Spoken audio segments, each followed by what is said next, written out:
પણ નિર્માણ, મંદિરની XYZ કોઈ પણ નિર્માણ ભોગ આપ્યા સિવાય નિર્માણ શક્ય નથી. કોઈ પણ સર્જન કરવું હોય, કોઈ પણ સર્જન કરવું એને ભોગ આપવો જ પડે. બે પ્રકારનો ભોગ આપવો પડે, યાદ રાખો. શારીરિક આપવો પડે અને લોકો જે બોલે એ સહન કરવાનો પણ ભોગ આપવો પડે. તમે એમ માનો છો તમે સારું કરો એટલે બધા સારું જ બોલે, એવું તમે માનો છો? એવું માનતા તો મહેરબાની કરી સારું કાંઈ કરવા પ્રયાસ કરતા જ નહીં, તમે નહીં કરી શકો. દુનિયા શું બોલે એની સાથે તમારી દ્રષ્ટિ ન હોય.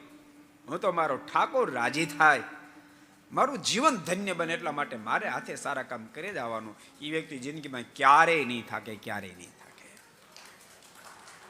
બાકી જેટલા એ શ્રેષ્ઠ કાર્યો કર્યા છે, લોકોએ માછલા ધોયા છે. એક અદ્ભુત પ્રસંગ મને યાદ આવી ગયો એટલે તમને કહું. એક ફેરી મહાત્મા ગાંધીજીને 6 પાનાનો મોટો પત્ર મળ્યો.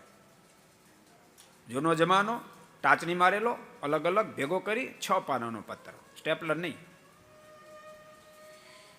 ગાંધીજી વાંચવાનો પ્રારંભ કર્યો. 2-5 માણસો ચારે બાજુ ઉભા હતા. એકલી ગાળો આપેલી, એકલા અપશબ્દ ગાંધીજી માટે બેફામ શબ્દ બોલેલા. આખો પત્ર ગાંધીજી વાંચ્યો અને વાંચીને પત્ર પૂરો થયો. ગાંધીજી એમાંથી ટાચણી કાઢી, ફાડીને કાગળ બાજુમાં કચરા પેટીમાં કાગળ ફેંકી દીધો. પણ જે બાજુમાં વાંચતા એ બધા લાલ પીળા થઈ ગયેલા. મહાત્મા ગાંધીજી પત્ર ફાડી નાખ્યો. ત્યારે પેલા બધા કે પણ પત્ર શા માટે પાડ્યો? મહાત્મા ગાંધીના મુખમાંથી અદ્ભુત શબ્દ નીકળ્યા. અમે એકેય શબ્દ મારે કામનો નહોતો. કામ એવી આવે એવી માત્ર ટાચણી મેં કાઢી લીધી, પત્ર ફાડી નાખ્યો. અરે પણ તમને કેવા શબ્દથી સંબોધ્યા.